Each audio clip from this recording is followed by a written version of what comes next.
Good morning, ladies and gentlemen, and welcome to the ARQ Third Quarter 2025 Earnings Conference Call. At this time, all lines are in a listen-only mode. Following the presentation, we will conduct a question-and-answer session.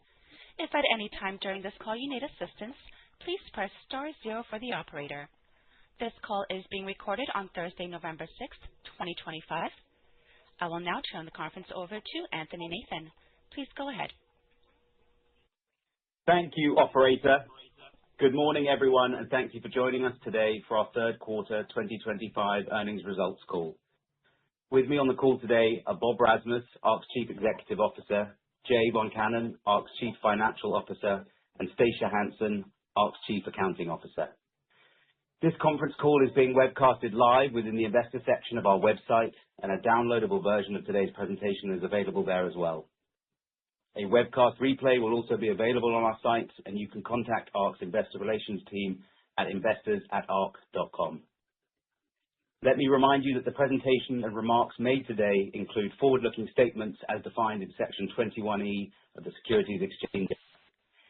These statements are based on information currently available to us and involve risks and uncertainties that could cause actual future results, performance, and business prospects and opportunities to differ materially from those expressed in or implied by these statements. These risks and uncertainties include, but are not limited to, those factors identified on slide 2 of today's slide presentation, in our Form 10-K for the year ended December 31st, 2024, and other filings with the Securities and Exchange Commission. Except as expressly required by the securities laws, the company undertakes no obligation to update these factors or any forward-looking statements to reflect future events, developments, or changed circumstances, or for any other reason. In addition, it is especially important to review the presentation and today's remarks in conjunction with the GAAP references in the financial statements. With that, I would like to turn the call over to Bob. Thank you, Anthony, and thanks to everyone for joining us this morning. Our PAC business delivered yet another strong quarter. The continued and ongoing turnaround of our PAC operations yielded strong financial results, driven primarily by continued average selling price strength of 7% over the prior year, as well as a further 43% reduction in SG&A expenses. We also made progress on the granular activated carbon front, achieving first commercial production, delivering initial product, and generating our first GAC revenues. Third quarter financial performance was achieved despite operating GAC at well below capacity, which significantly reduced our financial results. Our third quarter adjusted EBITDA of $5.2 million included the negative impact of several million dollars of inefficiencies caused by non-recurring items associated with handling and post-commissioning costs for our granular activated carbon ramp, as well as impacts due to inefficiencies driven by low early ramp volumes. We previously noted that early GAC production would carry elevated costs due to the high fixed expenses, meaning the first pounds produced would cost more than those made later. That proved true this quarter, but the impact of these dynamics was larger than expected. We expect profitability to improve as volumes ramp and production efficiencies are achieved. Turning back to our PAC business, third quarter prices increased by approximately 7% versus the prior year period and 6% versus last quarter, reinforcing that our foundational PAC platform is not only sustainably profitable, but also capable of fully funding maintenance capital needs for the broader business. Driven by continued price movements, higher volumes in 2025, broader end market diversification, and disciplined SG&A reductions, the company is generating $16.7 million of adjusted EBITDA on a trailing 12-month basis. This marks a significant achievement both in absolute terms and relative to our starting point at the end of September 2023, when trailing 12-month adjusted EBITDA was a negative $8.7 million at the outset of the turnaround. This is more than a $25 million improvement in trailing 12-month adjusted EBITDA. I'm proud of what the team has accomplished and even more encouraged by the upside that still lies ahead. Turning now to our strategic investment in granular activated carbon. The operational ramp-up has been impacted by previously discussed design issues while processing the Corbin feedstock at scale. As a result, based on recent operational observations, we now expect to reach full GAC capacity sometime around mid-2026. While this timing adjustment is disappointing, we believe that this revised target is achievable. With that said, let me address head-on the logical question of what has caused this extension. Our operation team is still working through certain design issues that have required refining and updating the process for handling the new Corbin waste-derived feedstock efficiently at scale. This feedstock differs from the traditional lignite coal that we have historically used to produce our PAC products. Specifically, the Corbin feedstock has some greater than anticipated variability, which due to design flaws and constraints has required adaptations to processing methodology. You might be wondering how this differs from the Red River commissioning challenges we faced earlier. To clarify, those earlier delays were about getting the plant up and running for the first time. The current issues are about scaling, reaching full efficient production of tens of millions of pounds. The delay in achieving nameplate GAC capacity is extremely frustrating. As we previously noted, design issues and flaws have impacted our production capacity, which combined with the inherent variability of our ARQ wet cake has required additional process and methodology changes. While we've solved several issues, we're continuing to explore additional options to further enhance performance and reduce operating costs. One potential solution is to blend or replace Corbin feedstock with low moisture coal. This should reduce feedstock variability as well as improve production rates and operating costs. We are working to resolve these challenges and are applying the same rigor and discipline utilized to successfully turn around the PAC business. Importantly, despite the challenges noted, we successfully produced initial on-specification commercial granular activated carbon volumes in Q3 and completed our first sales into a supply-constrained market. As news of our production startup spread, we received numerous inbound requests for spot purchases. These purchase requests were at pricing levels above our existing contract rates. This is further evidence of the supply constraint and favorable long-term market dynamics.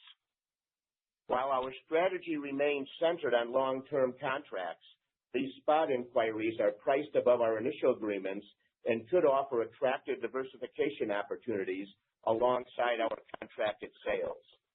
In addition, we have extended numerous GAC contracts to account for the updated timelines. We're also seeing positive results from ongoing renewable natural gas field testing and remain confident in our ability to capture value in that market once testing concludes. At the same time, the broader GAC water market provides a reliable outlet, and we expect both markets to grow significantly in the years ahead. Our operational focus is now on rapidly increasing volumes to leverage our fixed cost base and achieve consistent granular activated carbon profitability. As we previously discussed, we are also evaluating adjacent revenue opportunities that could further improve overall returns. This includes determining whether our Corbin feedstock can be used in profitable alternative applications, creating diversified end use cases for the feedstock to maximize shareholder value. As such, I would like to provide an update on those efforts. We've previously indicated that there are 4 key product avenues of interest, including asphalt, purified coal, rare earth materials, and synthetic graphite. Starting with asphalt, we're continuing our testing with a major asphalt company. Early indications show it could make asphalt last longer and perform better in cold weather. Second, purified coal. We have signed a non-binding MOU to test using our material as a coal substitute for making silicone wafers used in semiconductors, with our partner covering all the initial costs if we elect to proceed. Next, rare earth minerals. With growing demand for U.S.-sourced materials, we're working with the DOE to explore potential government funding to help us test this at our Corbin facility, with research starting in 2026. And finally, synthetic graphite. This potential product would benefit from the high purity of our ARQ wet cake, and we are currently pursuing government funding opportunities to evaluate its commercial potential. Importantly, these opportunities aren't mutually exclusive, meaning we could theoretically produce ARQ wet cake for asphalt blending while generating byproducts for rare earth markets from the same source material. Success with these alternative products could create a standalone business line in new markets by turning these products into revenue contributors and thereby further improving profitability and margins. Looking ahead, fundamentals for granular activated carbon remain very strong. With phase 2 already essentially permitted, we continue to carefully evaluate future GAC facility expansions. Specifically, FID timing is now anticipated to coincide with reaching GAC phase 1 nameplate capacity around mid-2026. We believe that the experiences gained from phase 1, along with the ongoing improvements, will provide a strong foundation for any future granular activated carbon expansion projects. With that, I'll now turn it over to Jay for a detailed financial review. Thanks, Bob, and thanks everyone for joining us today. Notwithstanding the impact of the granular activated carbon ramp-up, ARQ continued to deliver strong financial results during the third quarter. With revenue of $35.1 million, this continues to be driven largely by enhanced contract terms, including a 7% growth in average selling price year on year, in part the result of ongoing successful in-market diversification. Our gross margin in the quarter was 28.8%, well below our steady-state margin of recent quarters, primarily due to the negative impact of GAC fixed production costs as we ramped up volumes.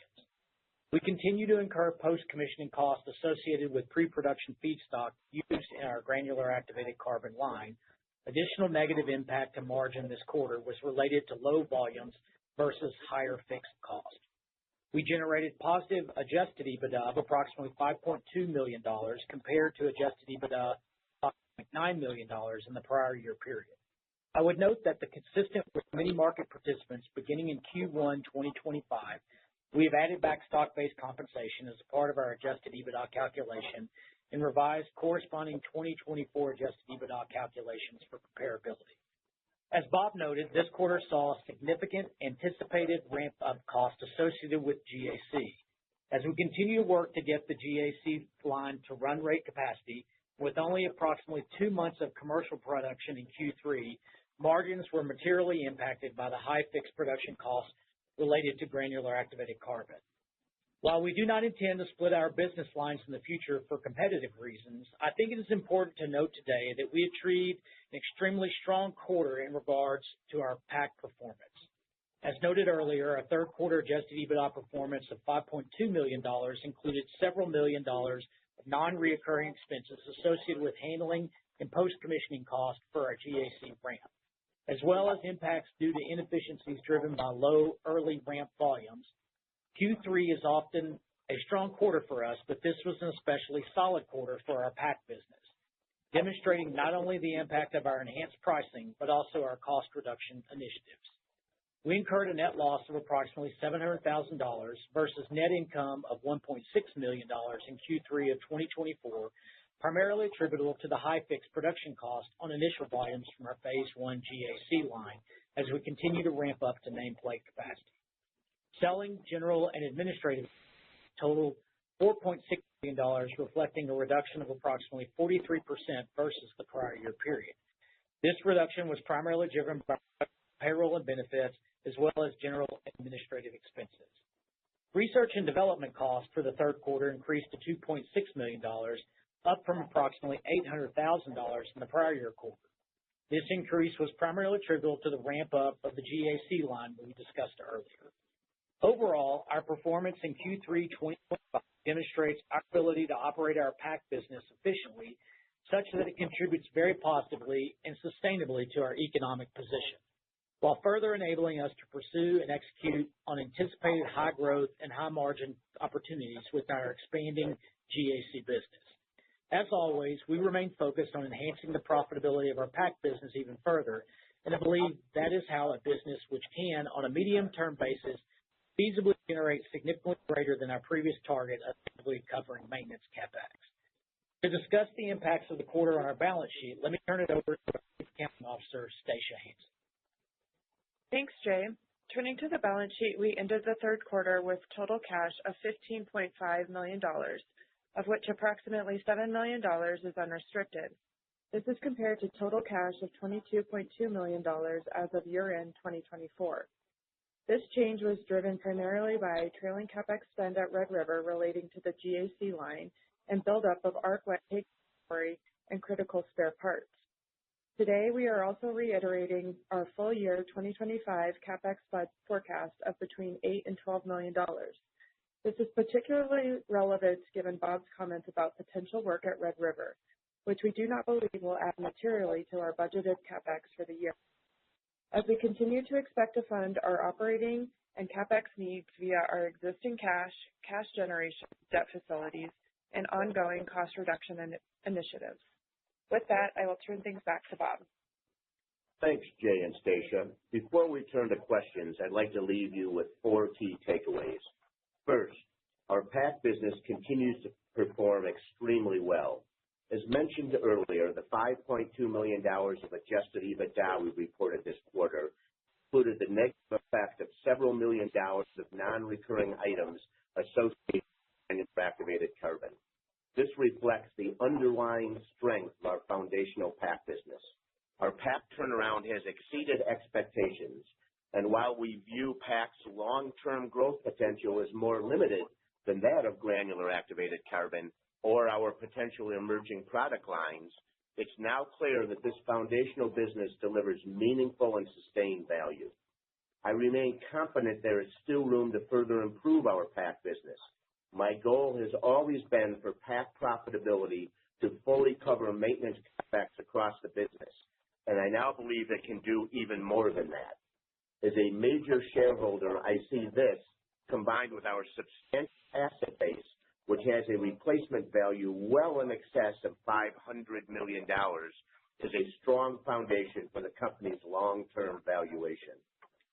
Second, while costs related to granular activated carbon ramp-up weighed on our financial results this quarter, it's important to recognize that we have now produced and sold commercial quantities of granular activated carbon from Red River, a major milestone for our company. My primary focus remains on driving profitability as we scale production. It is also important to highlight that we've overcome business challenges before. As I discussed earlier, we successfully transformed a loss-making PAC business to an attractive business generating attractive profit and cash flow. We are confident our best-in-class team will be able to work through the GAC production challenges. We will get this resolved. Third, granular activated carbon's underlying market fundamentals remain exceptionally strong, which makes the delays in scaling production even more frustrating. The market opportunity is there for us to capture. And fourth, I believe our ongoing review of potential feedstock alternatives helps to ensure we are scaling this business as efficiently and profitably as possible. Separately, our assessment of potential alternative product opportunities creates additional diversification and upside for the long term. With that, I'll hand it back to our moderator to open for questions. Thank you. Ladies and gentlemen, we will now begin the question and answer session. Should you have a question, please press the star followed by the 1 on your touchtone phone. You will hear a prompt that your hand has been raised. If you wish to decline from the polling process, please press star followed by the 2. If you are using a speakerphone, please lift the handset before pressing any keys. And the first question comes from Jerry Sweeney at Roth Capital. Please go ahead. Good morning, Bob and team. Thanks for taking my call. Happy to do so, Jerry. Bob, I don't know if you can answer this or would want to answer this, but how much GAC are you producing at spec? And I think what people want to know, or what I would like to know, is where you are today versus what nameplate capacity is. We're producing less than we want to. That's for sure. What we're producing is on spec as it relates to that. You're right that for competitive reasons, I'm not going to, and for other reasons, I'm not going to give you the specific answers. But it's clear that the suboptimal production volumes are impacting our gross margin and our financial results. Can you produce GAC level that we'll just say break even while you test alternatives, or is this going to be a drag until we get the problem solved? And so, if you look at it, what is break even? We have an idea what that is on that. But, as we start out, anytime you start out a new production process, there are going to be costs associated with the ramp up. The costs have clearly been greater than we had anticipated, and that we've had some greater difficulty in ramping up the production volume as it relates to that. And progress isn't linear. We believe that the best thing to do long term is to both evaluate blending of a feedstock, drier feedstock, to overcome some of these design issues. That'll help us get to profitability and commercial production even faster. Speaking of alternatives, I'm assuming that's a drier feedstock that would be met coal, which is traditionally used as GAC, and would that have an impact on margins? First of all, we're going to do what's in the best economic interest for our shareholders. And, we're evaluating blending drier coal as really one way to help overcome the design issues that have been affecting our ability to deal with the variable feedstock. And while we're evaluating that, because the logical question is, we're also evaluating whether it makes sense to switch to drier coal. Why would we switch to drier coal? Well, if one of the four alternate uses for Corbin feedstock develop, it would account for all of the Corbin capacity and then some. So it behooves us to evaluate alternative feedstock to maintain full optionality. And, keep in mind from an economic standpoint as well, as you mentioned in your question, Jerry, that, the Corbin feedstock is essentially 50% water. We're paying to ship 50% water that we then take out of the product. As it relates to that. So we believe it's a distinct possibility that blending drier coal with the feedstock could also have positive CapEx implications. Got it. One more from me. Just want to understand the numbers. $5.2 million in EBITDA in the quarter. That does not include some of the extraneous costs that were incurred with this ramp up, correct? So in other words, that $5.2 million in EBITDA would have been higher by a couple $1 million if these issues didn't arise. All things being equal, right? So at the $5.2 million includes the negative impact of several $1 million of costs associated with the GAC. Now, again, what's several $1 million? It's more than a couple. As it relates to that. I'm not going to be specific, but I can try and provide an analogy. If you look at the gross margin of the last 4 quarters prior to this, so third quarter of 24 to second quarter of 25, and you added back those several $1 million in cost, our gross margin would have been several percentage points above the average for those 4 quarters. No, I mean, listen, 3Q. ASPs were up year-over-year, and coal plants aren't being shut down as fast. So, I mean, there's demand for PAC out there. So, I mean, it would have been a very strong quarter for the PAC business. I get it. Okay. Got it. I'll jump back in line. I know we have a follow-up call at some point. I have a bunch of other questions, but they can wait. So, thanks. Okay. Thanks, Jerry. Thank you. The next question comes from George Gianarikas at Canaccord Genuity. Please go ahead. Hi, good morning. Thank you for taking my questions. I'd like to dig in some more on the Corbin feedstock issue. I'm just curious, can you go into a little bit more detail around what you mean about variability, and when did you figure out that this was an issue? I'm assuming that there had been tests prior to starting production that indicated that this wouldn't So just a little bit more detail as to exactly what you discovered and when. Thank you. Sure. This is really a design flaw issue. We always knew as part of our due diligence that there would be variability in the feedstock from Corbin. Regarding the design issues, we worked through many of those design flaws in the original engineering to just be able to complete commissioning and achieve commercial production. But those design flaws and some of those design flaws and constraints still impact our production on the granular line 1, are essentially that the original engineering firm really failed to account for the moisture content and variability in the feedstock in the design of some of the openings and chutes and some of the, if you consider what you have extremely sharp angles, which led to inefficiencies and led to plugging and tarring on that. So we knew there was going to be variability, but that the design did not account for that. Right. So just sort of begs the question if it's a design issue as opposed to necessarily a feedstock issue, because the feedstock is something that you knew about going in. Why are you exploring other alternatives to feedstock as opposed to just redesigning the facility? Redesigning the facility would cost more. We know that.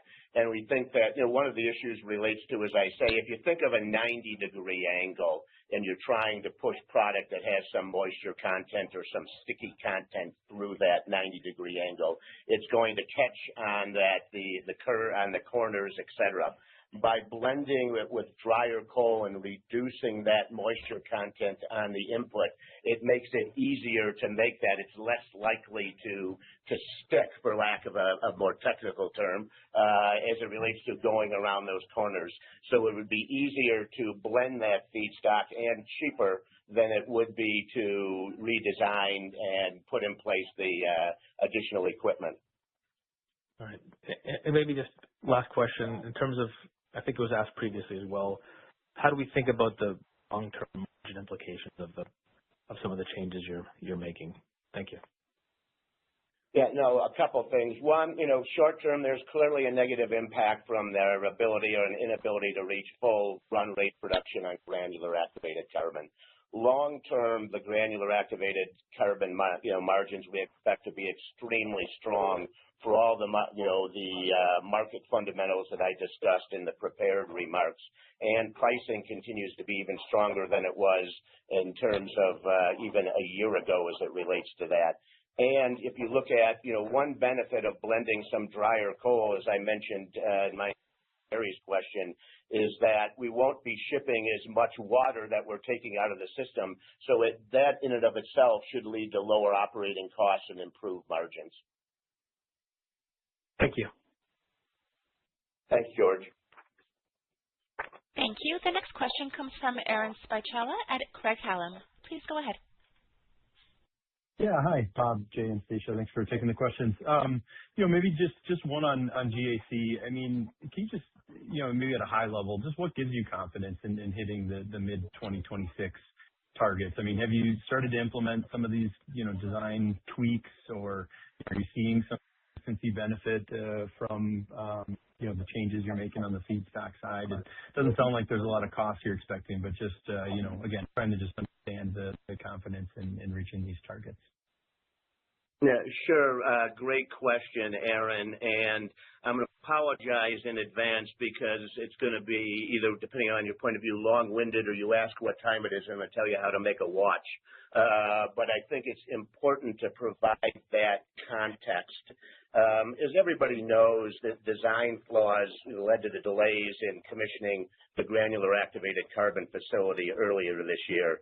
And while we successfully addressed those issues to complete commissioning, the same design flaws, as we've mentioned, have continued to affect our ongoing granular activated carbon production and the ramp up to full capacity. And in answer to your question, I think it's important to provide context as to why and how we expect to achieve full run rate production, around mid-2026. So going into that detail, and also this is some additional detail for George's question as well. The initial design and construction included a 320-foot off-gas line from the char kiln. The design was not only inefficient but unworkable. And part of the original commissioning delay stemmed from addressing design defects in the system that led to the cooling of the line and subsequent tar and plugging, and particulate plugging, really. So in collaboration with a new engineering firm, we determined that installing a thermal oxidizer and shortening that off-gas line from 320 feet to 28 feet was the best solution.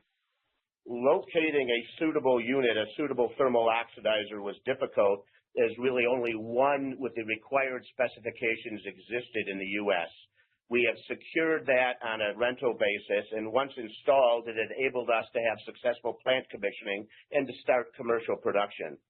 And after getting that thermal oxidizer successfully in place and beginning production, we determined that the current rental thermal oxidizer could really only support production of about 15 million pounds of granular activated carbon per year.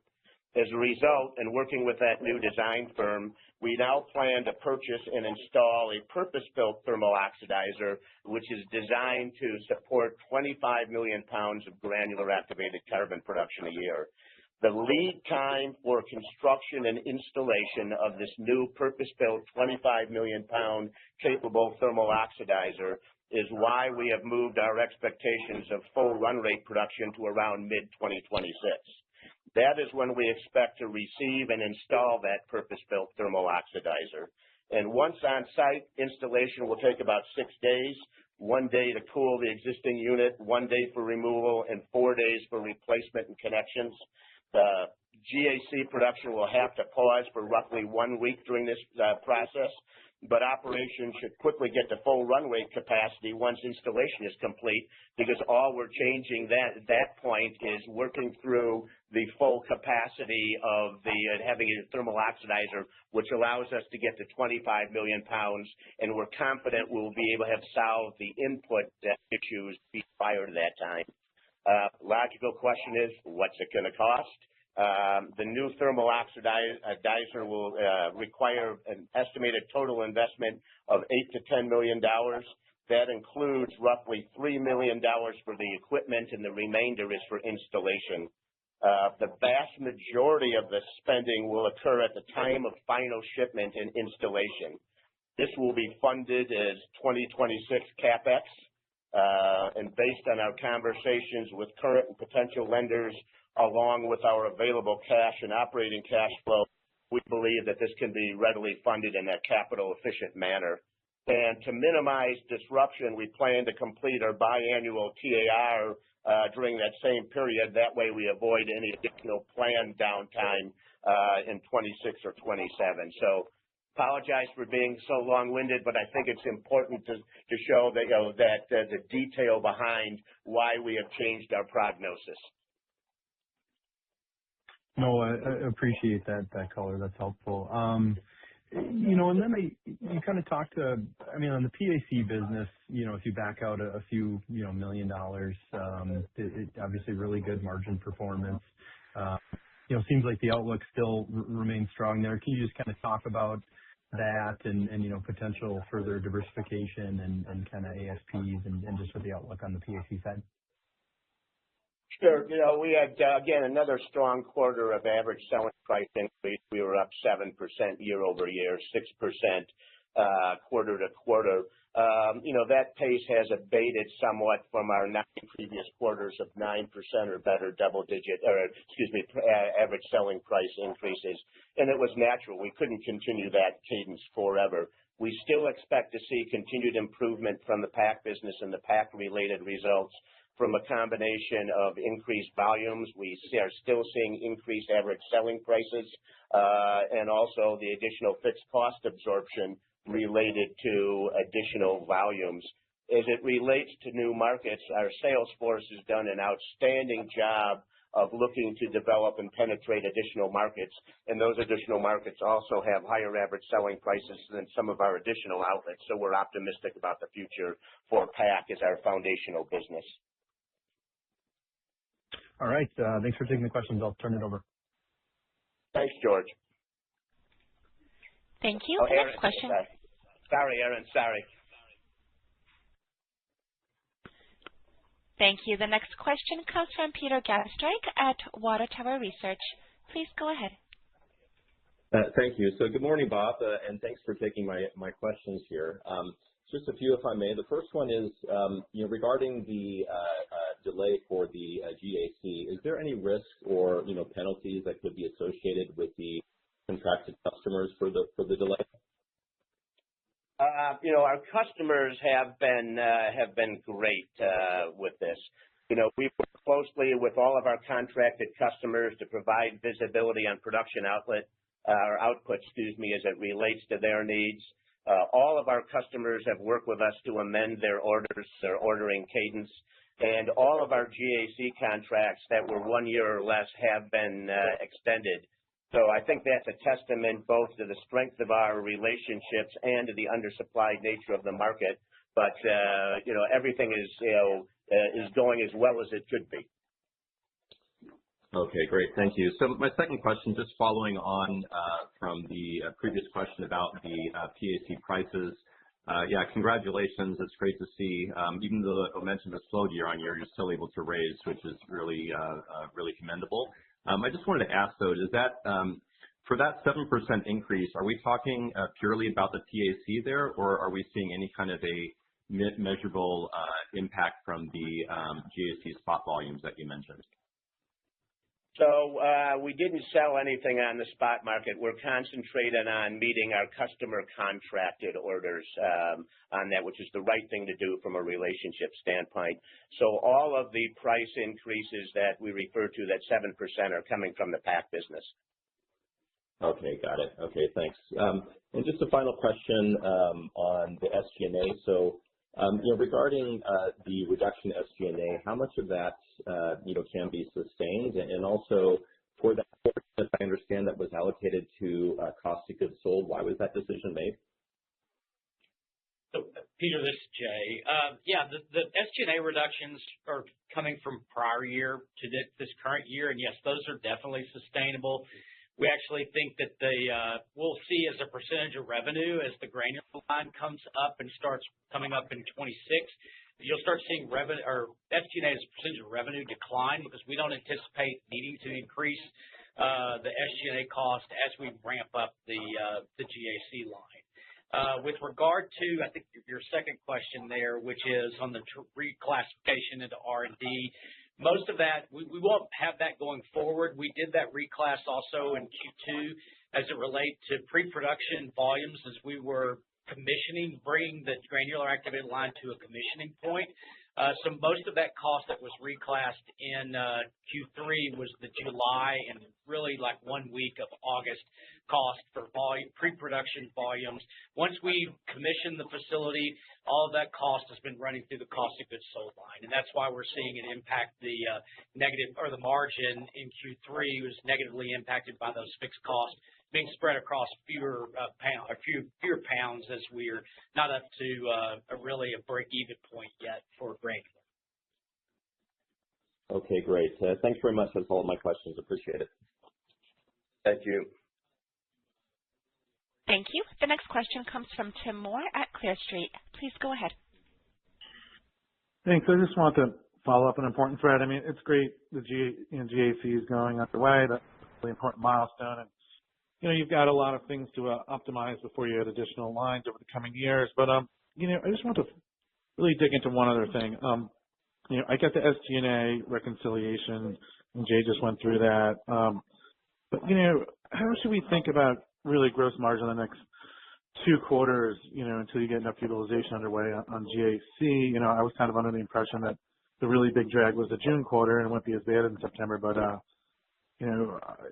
you can expect a big step up. I mean, there should be a step up in the December quarter for gross margin, right? I mean, what I would say is as we're producing volumes at this suboptimal point level, there's a lot of fixed costs at the plant that's as I said, getting spread across fewer volumes, which are dragging the gross margin. What I would say is that it's not the fixed cost is going to go up. So, the fixed cost is pretty stable. So what we'll continue to see is probably in Q4 and in Q1 of next year, margins similar to what we produced in Q3.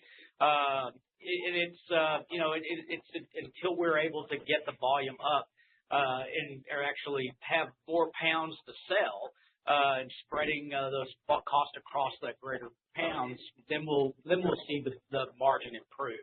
So I would expect probably for the next 2 quarters and probably even into Q3 once we get the new oxidizer installed, or it's Q2 of next year, get the new oxidizer installed, that we'll probably see a fairly consistent gross margin. Now, we're also expecting, hopefully we'll see a continued improvement in pack as we have, demonstrated over the last 12 months. And so that may offset some of that as we continue to grow and improve pack performance going into next year as well. No, thanks for that.